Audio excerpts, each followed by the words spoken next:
Go. Ay, ma'am. Car wash Ba? po.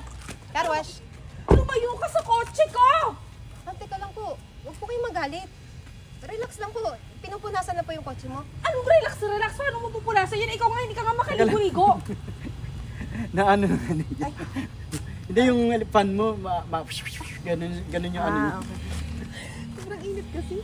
Patay mo muna saglit ang stop na tayo. Sorry. Amoy ano na. Ang audio mo, Kanina nagaganon din siya. Baka hindi ko alam. Okay, 1, 2, and go. Ay, ma'am. Good evening, ma'am.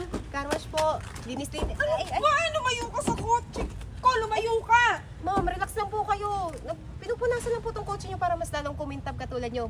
Malakutis. Ano yung pinagsasabi mo? Paano kikitab yan kung ikaw nga hindi ka nga makaligo-ligo?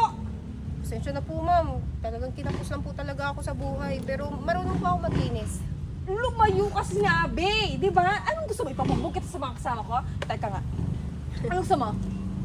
Pabubugbog kita para Saka lang, nakita pa yung pagkatao niya pag mahirap. Medyo taasan mo pa yung tayo. 1, 2.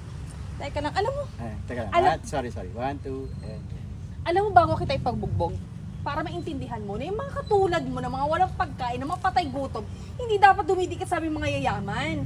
Ha? Mga nakakairita kayo eh. Kaya nga po sa inyo kami dumidikit, ma'am, kasi kayo po yung may pera kaysa sa amin. Ay, wow, anong tingin mo sa aming foundation? Nagpapakain ng mga mahirap na katulad nyo. Alam mo, huwag ka sa amin lumapit.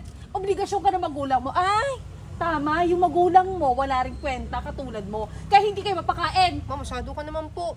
Nagsiservisyo naman po kami bago kami makakuha ng pera sa mayayaman eh. Hoy, kung kapal ang mukha mo, hindi ko hinihingi yung serbisyo mo. Ma'am, sige na po. Linisin Ay. ko na lang. Sige. Para magkaroon ka ng trabaho, teka lang. Kasi pag nabugbog ka, malamang maglilinis ka ng mga sugat-sugat mo eh. Pabubugbog kita. Ma'am. Eto, ma'am. Pwede ba tong bumugbog din sa'yo sa kulungan? Teka lang.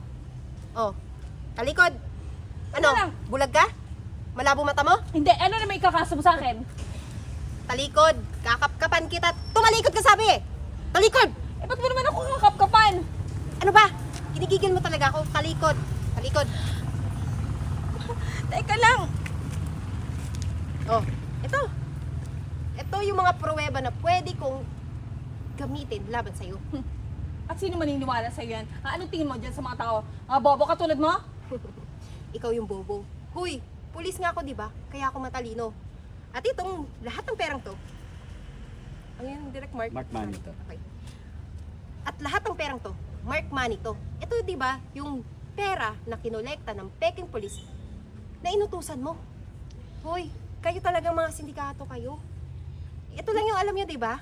Pangungotong, pangunguha ng pera sa mga mahihina na walang kalaban-laban. Kaya ikaw na nga inuna ko ngayon, itutodas na kita kasi ikaw yung tinatawag nilang reyna ng mga sindikato.